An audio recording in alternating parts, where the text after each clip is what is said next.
Assalamualaikum warahmatullahi wabarakatuh. Waalaikumsalam.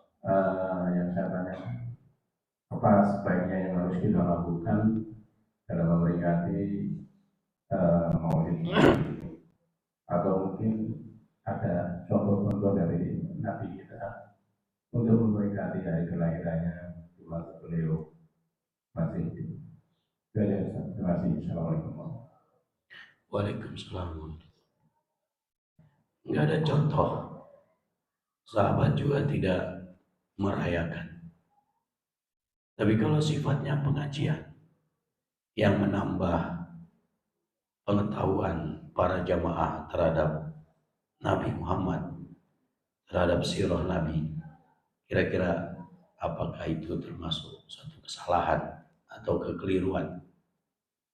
Tidak ada perayaan, tapi sifatnya pengajian. Sifatnya lebih mengenal Nabi Shallallahu Alaihi Wasallam, ada kemaslahatan.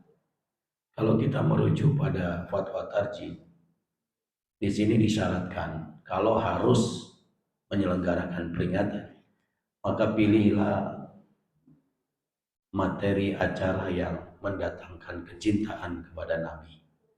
Mungkin kalau bagi anak-anak remaja, telling story, menyampaikan kisah, lomba telling story. Bagi anak-anak TK misalnya, lomba kaligrafi menulis warna nama Nabi Muhammad. Artinya arahnya kepada bagaimana orang beriman itu lebih mencintai Rasulnya. Jadi tidak perlu ada wirid-wirid yang harus terbaca, yang tidak jelas sumbernya, ya tidak harus ada itu. Artinya itu sarana dakwah saja. Isinya sebenarnya penjelasan tentang sirah Nabi.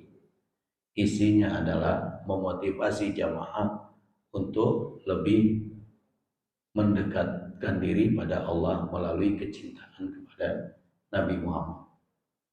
Kalau itu isi konten peringatan, maka tidak ada masalah.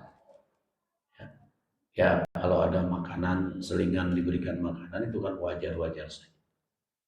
Yang penting tidak ada tradisi tertentu yang kira-kira melanggar dan mengarah kepada kesyirikan. Nah, itu yang harus dihindari. Jadi dari sisi peringatan Maulid sebagai sarana dakwah, maka tidak masalah, itu persoalan ijtihadiyah.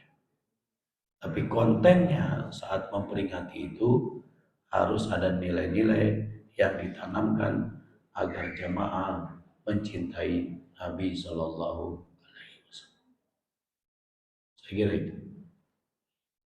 Ini contoh fatwa tarjih yang tidak menyuruh untuk menyelenggarakan, tidak juga melarang kalaupun harus diselenggarakan. Tapi dengan syarat penyelenggaraannya tidak boleh mengarah kepada bid'ah ataupun syirik, dan harus berisi kemaslahatan bagi jamaah yang ikut dalam acara peringatan tersebut. Ada lagi? Cukup? Cukup ya?